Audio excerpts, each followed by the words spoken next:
A grave in Huelva, Spain, stands quietly in a Catholic cemetery a few miles from the Atlantic coast. For 50 years, the headstone carried only one name, Major William Martin, Royal Marines. The Spanish Navy gave him a full military funeral. British officials sent formal condolences. German intelligence celebrated the find as one of their greatest intelligence coups of the war. There was only one problem. Major William Martin never existed. The man buried in that grave was a homeless Welsh vagrant who had never worn a uniform, never served a day, and who died alone in a London hospital after eating bread laced with rat poison. His real name was Glyndwr Michael. He was 34 years old. He had no family, no home, and no one searching for him. And yet, in death, he did something that no living soldier could have accomplished. He carried fabricated military secrets into the hands of German intelligence.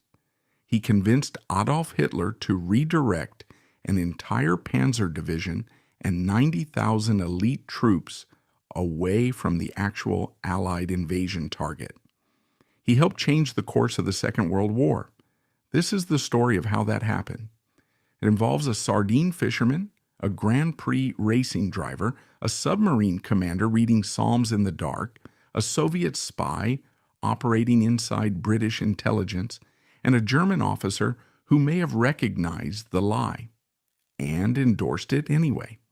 It is a story about the thin line between genius and improvisation, about how real human beings, working in a small locked office under extreme pressure, built an entire fictional person from scratch and made the most powerful military command in Europe believe he was real. The idea did not begin in 1943.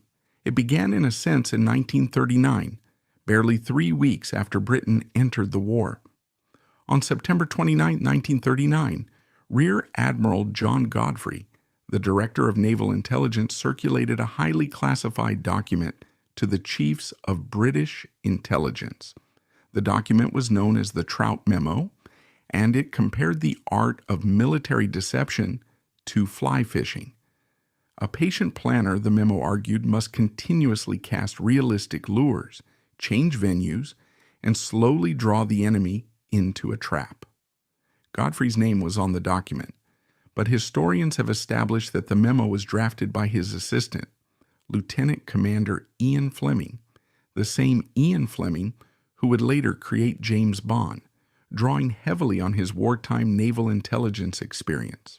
Suggestion 28 of the memo, titled with characteristic understatement as a suggestion, not a very nice one, proposed that a fresh corpse, dressed in a military uniform and carrying fabricated personal letters, could be dropped at sea to wash ashore in enemy territory.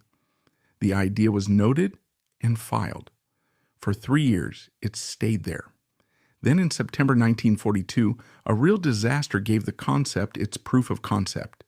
An RAF Catalina aircraft flying toward Gibraltar crashed off the coast of Cadiz, Spain. Among the victims was a military courier, Paymaster Lieutenant James Haddon Turner. His waterlogged body washed onto the Spanish shore carrying sensitive official correspondence. The Spanish government returned the main envelopes to the British unopened, officially at least. But subsequent intelligence confirmed that a French agent's notebook recovered from the wreckage had been copied by Spanish authorities and passed directly to the Abwehr, Nazi Germany's military intelligence service. To British planners, the Cadiz incident answered a fundamental question. Spain, despite its declared neutrality, was a functioning pipeline from British misfortune to German intelligence. The question was whether that pipeline could be deliberately exploited.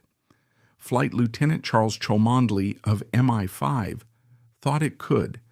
Cholmondeley was an eccentric, lanky RAF officer with an extraordinary talent for unconventional thinking. In November 1942, he brought a revised version of Fleming's corpse idea, which he had codenamed Operation Trojan Horse, to the 20 Committee, the classified British body that ran the country's double-agent network. His proposal was simple in outline and daunting in execution. Obtain a body from a London hospital, simulate the signs of drowning, and drop it from an aircraft near Spain, loaded with fabricated invasion plans. The committee's chairman, Sir John Cecil Masterman, rejected the aircraft drop immediately. The mechanical damage to the body, the difficulty of control, the risk of the corpse simply sinking. It was forensically and logistically unworkable, but Masterman recognized the strategic potential. He paired Cholmondeley with a new partner, Ewan Montagu, a brilliant barrister and King's Counsel serving as the Naval Intelligence Division's representative on the committee. The two men were assigned a small windowless office, room 13, and told to redesign the concept. Over the following weeks, they transformed it. The aircraft drop was replaced with a submarine deployment, carefully positioned in Spanish coastal waters, where the natural currents would do the work. The operation was renamed Operation Mincemeat, a name Montagu chose with his characteristically dark sense of humor about the corpse at the center of it. By early 1943, the strategic urgency behind the operation had become acute. The Allies had cleared North Africa and were preparing their next move into Europe. The most obvious target, geographically, logistically, and militarily, was Sicily. Every German and Italian planner knew it. The island guarded the central Mediterranean like a stopper in a bottle. Churchill himself had pushed the strategic concept of striking at the soft underbelly of southern Europe, and Sicily sat at the top of every Allied planning document. The problem was that the Germans knew that too. If Allied forces landed in Sicily against fully prepared and reinforced Axis defenses, the projections were catastrophic. Planners estimated over 10,000 casualties in the first 3 days of fighting. The operation needed a shield, a strategic deception large enough to pull significant German forces away from the island before the invasion began. Operation Mincemeat was designed to be that shield. The first and most daunting challenge was finding the right body. Montagu and Cholmondeley consulted Sir Bernard Spilsbury, Britain's premier forensic pathologist. Spilsbury laid out the requirements with clinical precision. They needed a male body of military age. It had to be fresh enough to avoid advanced decomposition. It needed to show no signs of a cause of death that a Spanish coroner could easily identify as incompatible with drowning, and it had to have no living relatives who might come searching for it. Spilsbury also provided a crucial piece of intelligence about the receiving end of the deception. Spanish pathologists, he explained, practiced in a deeply Catholic country where invasive autopsies on apparent drowning victims were culturally and religiously resisted. If a body arrived on the Spanish coast showing the outward signs of drowning and exposure, there was a strong likelihood that a local coroner would not perform the kind of thorough internal examination that would expose the ruse. In late January 1943, London coroner Dr. William Bentley Purchase located the ideal candidate in a city warehouse. His name was Glyndwr Michael. Michael had been born in 1909 in Aberbargode, a struggling Welsh coal mining village. His father, who suffered from syphilis, had committed suicide in 1924. His mother died in 1940. By the time he reached London, he was destitute, mentally fragile, and entirely alone in the world. He died at St. Pancras Hospital after ingesting bread laced with a phosphorus-based rat poison. The dose had been minimal, not enough to kill him outright, but enough to slowly impair his liver over several days. His eventual death resembled, biochemically, a case of severe pneumonia and exposure rather than poisoning. Purchase explained to the planners that phosphorus decomposes rapidly. It does not invade the hair roots. A standard autopsy would yield inconclusive results. More importantly, the condition of Michael's lungs and liver could plausibly be attributed to drowning and exposure at sea. He was, as one official would later observe in a declassified memo, the perfect blank canvas. To preserve the corpse for the spring invasion window, the planners placed the body in a specialized mortuary refrigerator maintained at exactly 39 degrees Celsius, cold enough to slow decomposition, but critically not cold enough to freeze. Spilsbury had been explicit on this point. Deep freezing would rupture cellular structures and leave unmistakable forensic marks on the skin and muscle tissue once the body thawed.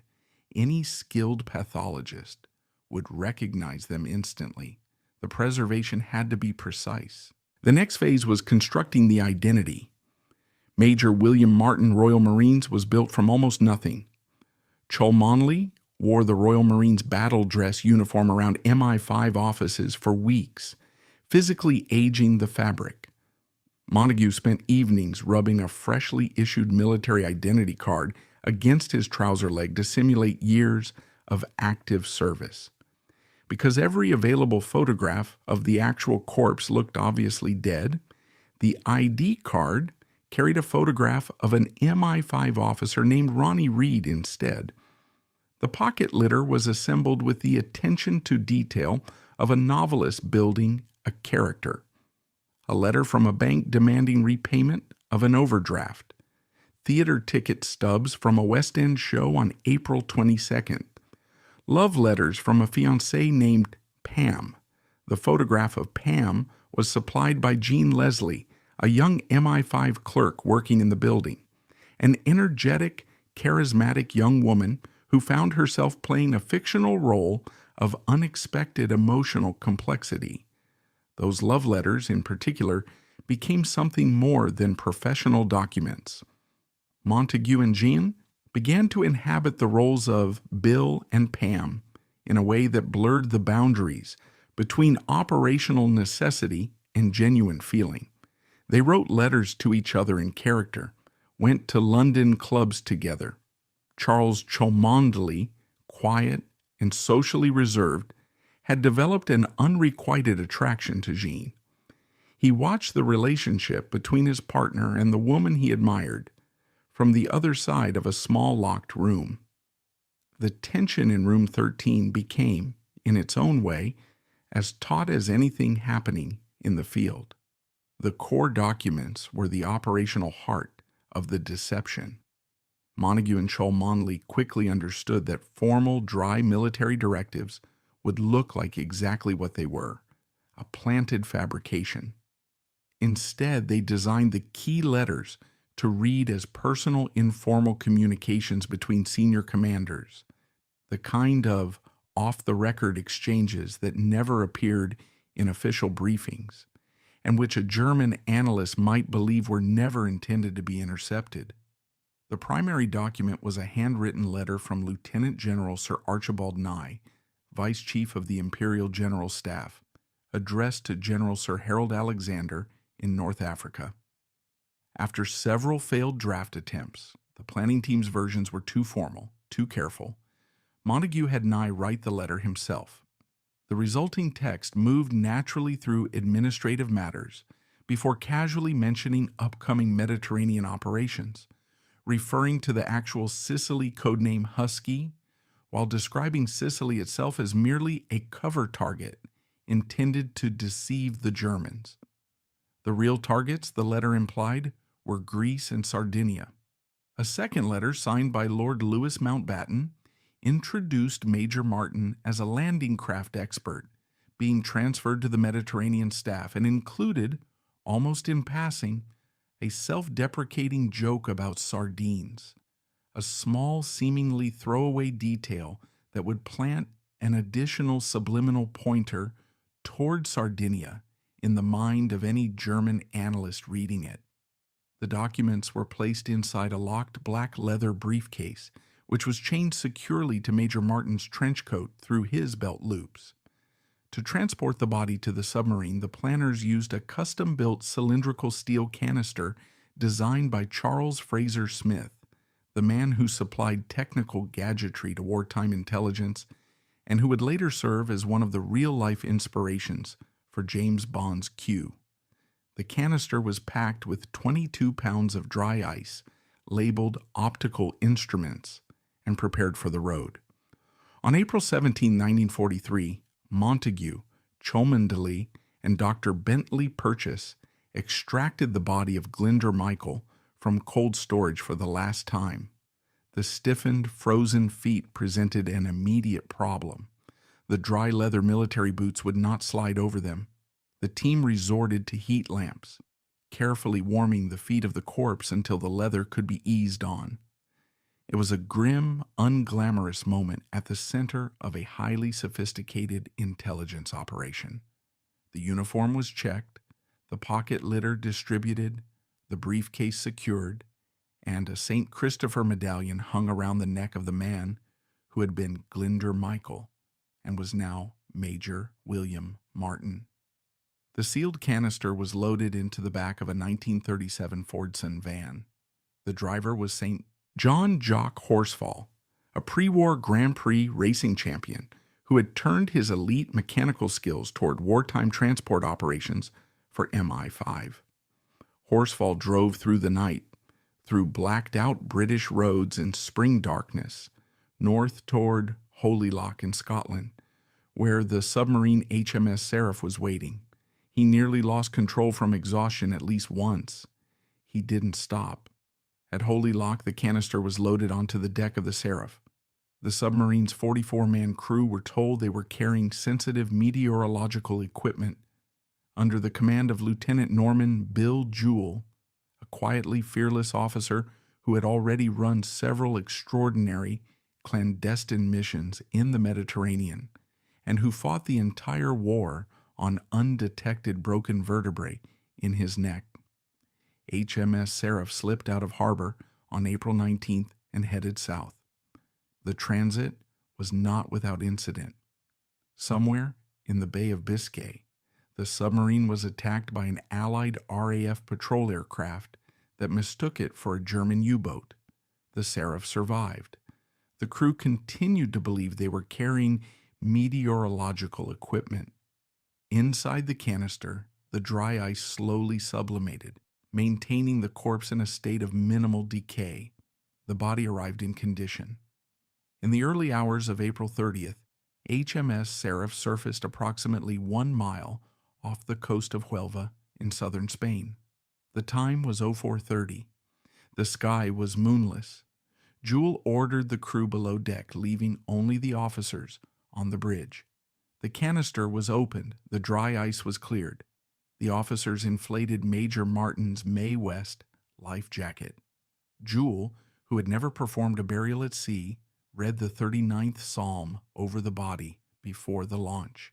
The corpse was eased into the dark water.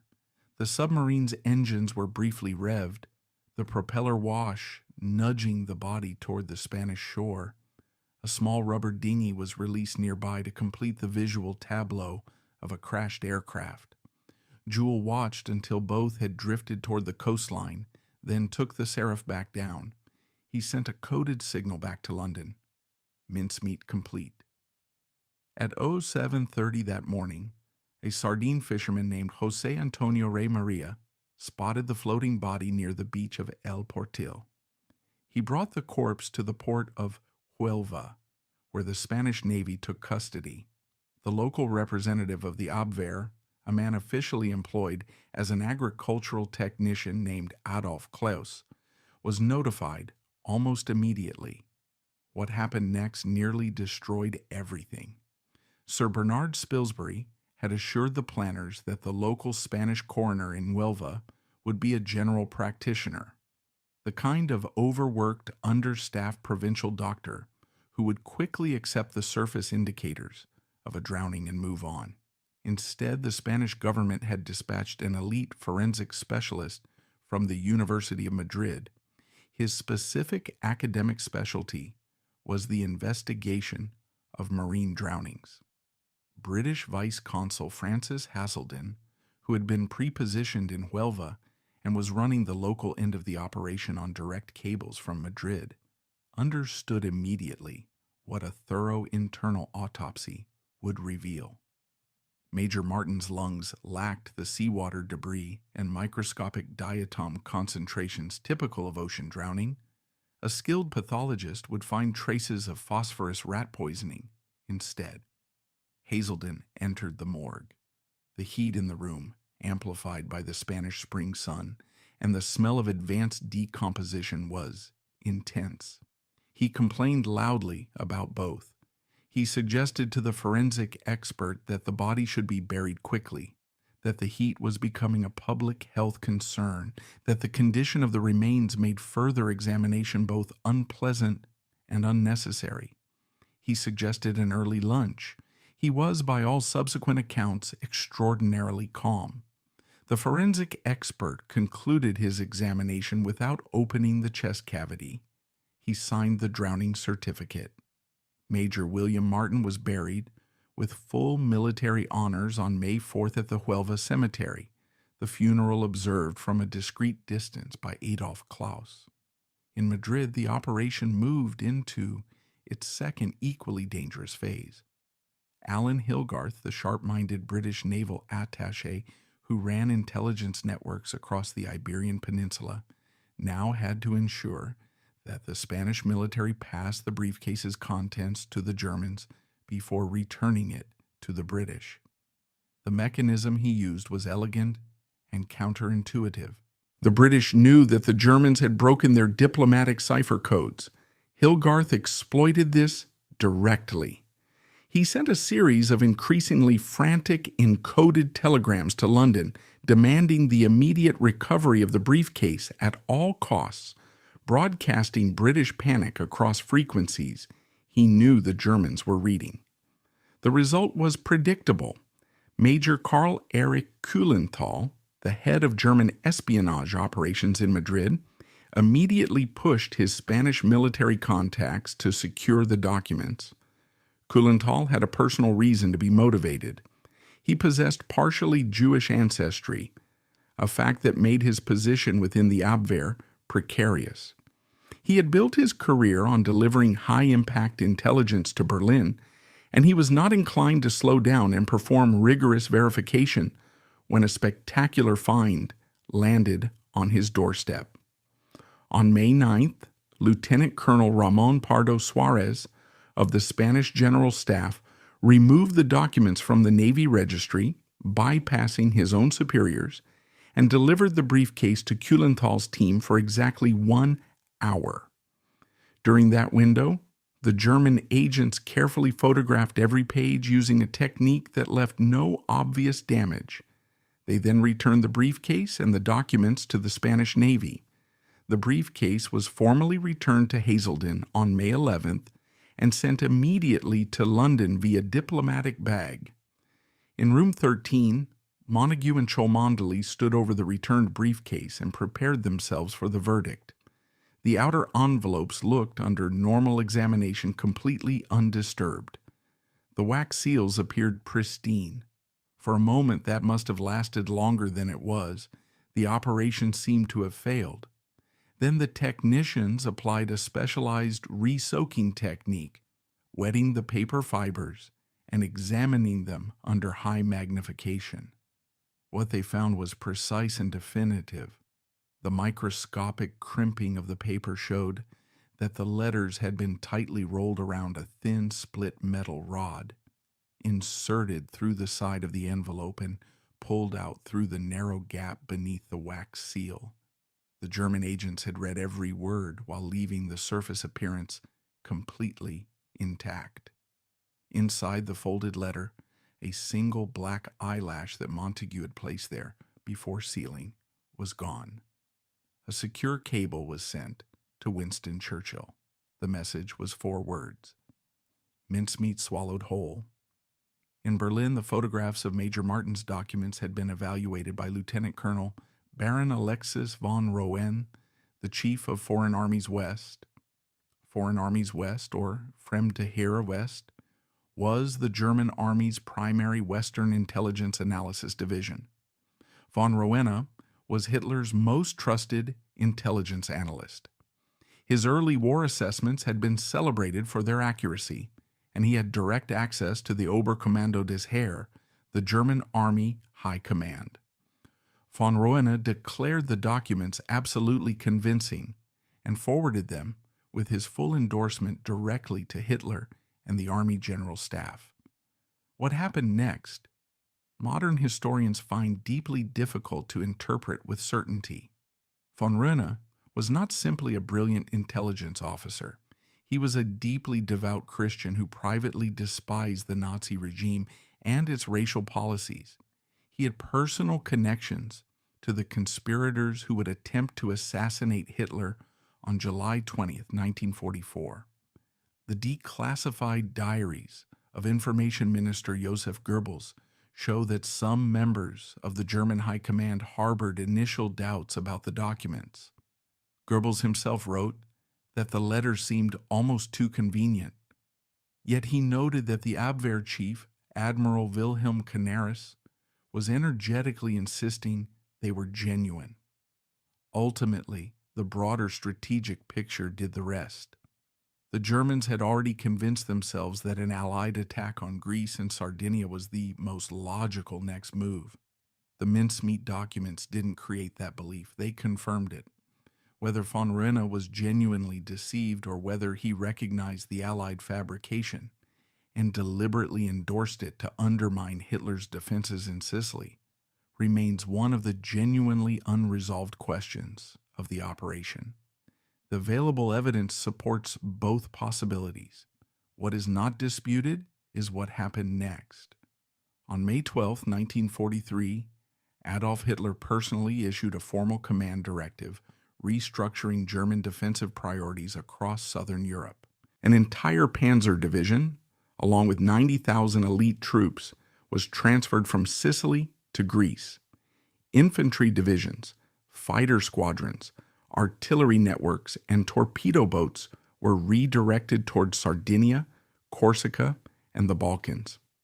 Field Marshal Erwin Rommel, one of Germany's most capable commanders, was dispatched to Greece to oversee the expected Allied landings. Sicily was left with depleted, understrength defensive forces.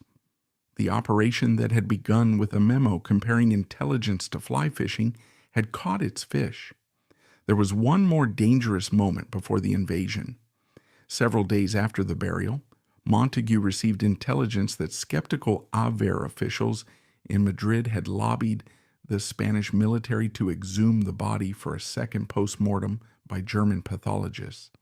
If granted, that examination would have exposed everything.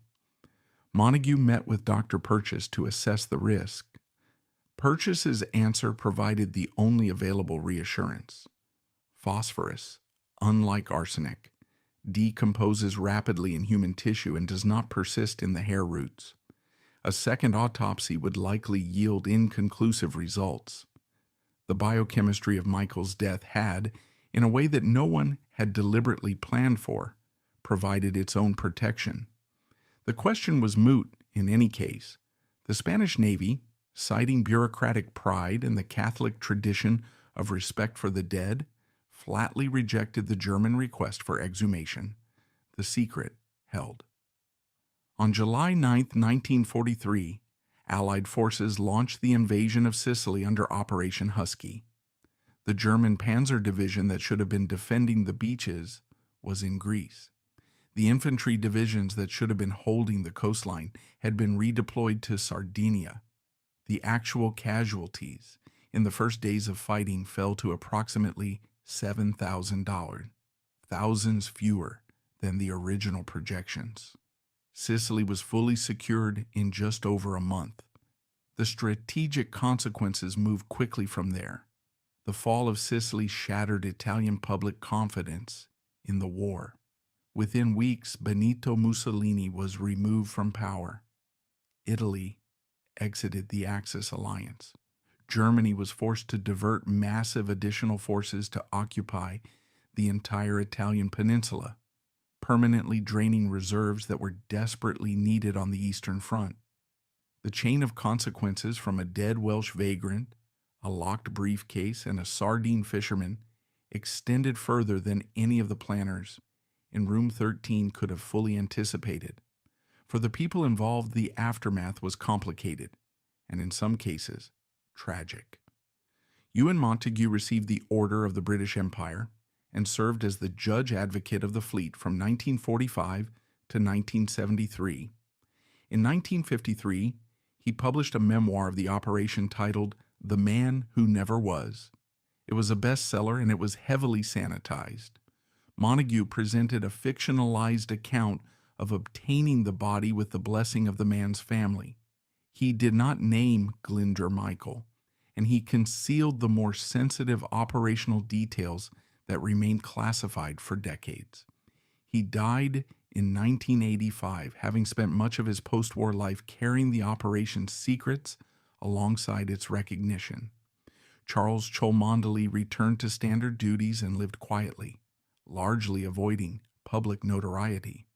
For years, Montagu's books and the 1956 film adaptation overshadowed Cholmondeley's role almost entirely. Modern research has worked to restore his standing as arguably the primary original architect of the plan. He is remembered today in the specialist histories, though not in the broader public imagination. John Leslie remarried after the war and returned to private life. The photograph of Pam that helped deceive the German High Command, and the love letter she wrote in character as Major Martin's fictional fiancé, remained in private archives as quiet artifacts of her contribution to Allied victory. Norman Jewell, the submarine commander who surfaced off Huelva in the dark and read the 39th Psalm, was awarded the MBE in 1943 and the U.S. Legion of Merit. He retired from the Royal Navy in 1963 and died in 2004 at the age of 90. Ian Fleming used his wartime experiences at naval intelligence extensively when he began writing fiction in the 1950s. The first James Bond novel, Casino Royale, appeared in 1953, the same year Montagu's memoir was published. Charles Fraser Smith, who built the dry ice canister that transported Glyndwr Michael to the sea, is widely recognized as one of the real-world models for Q. The fate of Baron Alexis von Roon is the most sobering thread in the entire story. Following the July 20th, 1944 assassination attempt on Hitler, von Roon was arrested. His connections to the conspirators were documented. He was tried before Roland Freisler's People's Court, the notorious show tribunal that handed down predetermined death sentences with theatrical cruelty, and was executed by hanging at Plötzensee Prison on October 12, 1944. If von Roon had recognized the mincemeat documents as a British fabrication and deliberately validated them to undermine the German war effort, he paid for that choice with his life. History does not record what he knew or when he knew it. There is one thread of the story that received almost no public attention for decades, and which the declassified archives eventually exposed in full. Throughout the planning of Operation Mincemeat, MI5 and the Director of Naval Intelligence, Admiral John Godfrey, were actively monitoring a figure within striking distance of the operation's most sensitive secrets. That figure was Ivor Montagu, Ewan's younger brother. Ivor Montagu was a filmmaker, a committed communist activist, and the president of the International Table Tennis Federation. He was also a recruited Soviet GRU intelligence agent, operating under the codename Intelligentsia. MI5 registered him under declassified file reference KV-1245 and actively intercepted his correspondence. The post-war Venona project, which decrypted Soviet intelligence traffic, confirmed what Godfrey had feared. Ivor Montagu had been a fully active GRU agent throughout the war. The International Table Tennis Federation itself was suspected within MI5 of serving as a front for Soviet intelligence activity. Godfrey's response was striking. He pressured Charles Cholmondeley to secretly monitor his partner Ewan, reportedly offering to help locate and return the remains of Cholmondeley's brother, who had died in action in Chittagong, in exchange for intelligence reports on Ewan's home life. Cholmondeley was caught between his loyalty to his operational partner and the direct pressure of his superior officer. The tension that resulted played out in the small locked room where the operation was being built. Ewan Montagu, by all available evidence, was entirely unaware of his brother's activities. He was never himself implicated, but the shadow of it hung over Room 13 throughout the planning phase, a layer of institutional anxiety running beneath the surface of one of the most precisely executed deceptions in the history of the war. The identity of the man in the Huelva grave has been one of the most persistent historical disputes to come out of the operation. For decades after the war, the identity of the corpse was officially secret.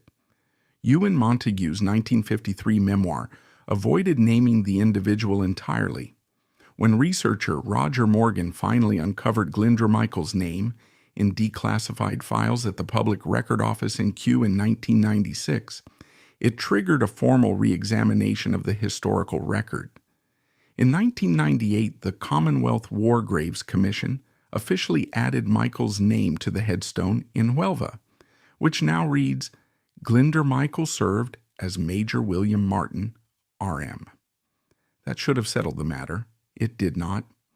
In 2004, researchers John and Noreen Steele published a counter-argument in their book The Secrets of HMS Dasher, claiming that the body used in the operation was actually that of John Melville, an ordinary coder who perished in the catastrophic explosion and sinking of the escort carrier HMS Dasher on the River Clyde on March 27, 1943. The Steeles argued that Glyndwr Michael's malnourished, poison-ravaged body would never have passed physical inspection as a fit Royal Marines officer, and that the British government had fabricated the Michael story post-war to conceal the illegal theft of a serviceman's body from his family. The argument drew support in unexpected places. Melville's daughter, Isabel Mackay, actively lobbied for her father's recognition. In 2004, the Royal Navy held a memorial service at which a speaker identified Melville as the true Major Martin. The moment was captured by television cameras and gave the theory considerable public traction. It was also officially a mistake. The Royal Navy subsequently retracted the identification, describing it as an administrative briefing error. The biochemical evidence decisively favors Glyndwr Michael. Canadian historian Dennis Smith discovered a declassified most secret memo in the archives written by Ewan Montagu detailing a conversation with Coroner Bentley Purchase about a body that had ingested a minimal dose of phosphorus rat poison, a dose that had impaired the liver slowly and caused death without leaving obvious forensic traces. John Melville died of blast injuries and drowning in the Dasher explosion. His cause of death is documented and inconsistent with phosphorus poisoning in every measurable respect. The Ministry of Defense continues to officially recognize Glyndwr Michael as the man buried in Huelva. The physical, forensic, and archival evidence supports that position. The grave in Huelva still stands. People still leave flowers on it. Some come because they have seen the Netflix film or the 1956 movie or read Ben McIntyre's definitive account. Some come because they are visiting Spain and stumbled across the story.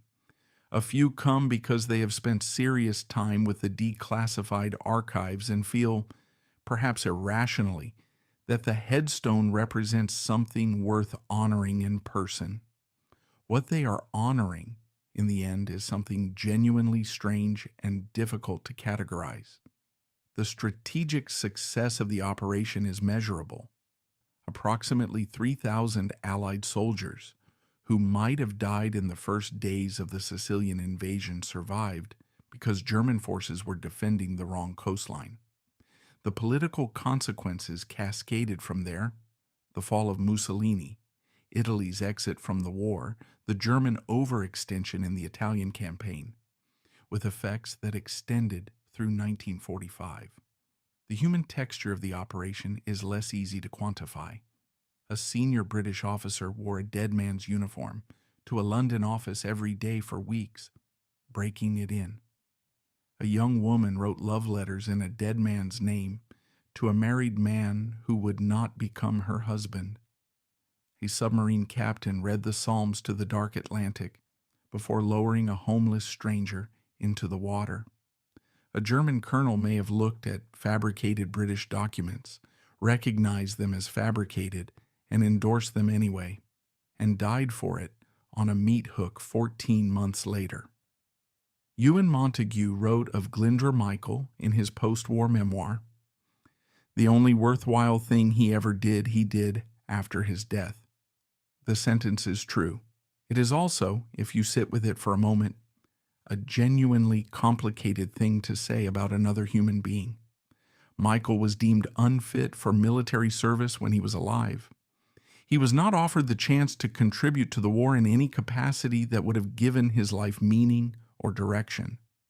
He died alone, forgotten, unidentifiable to the authorities. His body was taken without the consent of any family, because there was no family to give it. In death, the British government dressed him in a borrowed identity, filled his pockets with a fabricated life, chained a briefcase of lies to his wrist, and asked him to save thousands of soldiers he had never met. He did it perfectly. He was buried with full military honors by the country that had taken his body without asking. For 50 years, the headstone did not carry his name. Operation Mincemeat is remembered as a triumph of British ingenuity and strategic deception. It was that. It was also built on the body of a man who had nothing, no home, no family, no records of anyone asking after him, and who, precisely because he had nothing, could be made into anything the war required. The inscription on the headstone in Welva gives him back his name. It is the least complicated, honest thing in the entire story.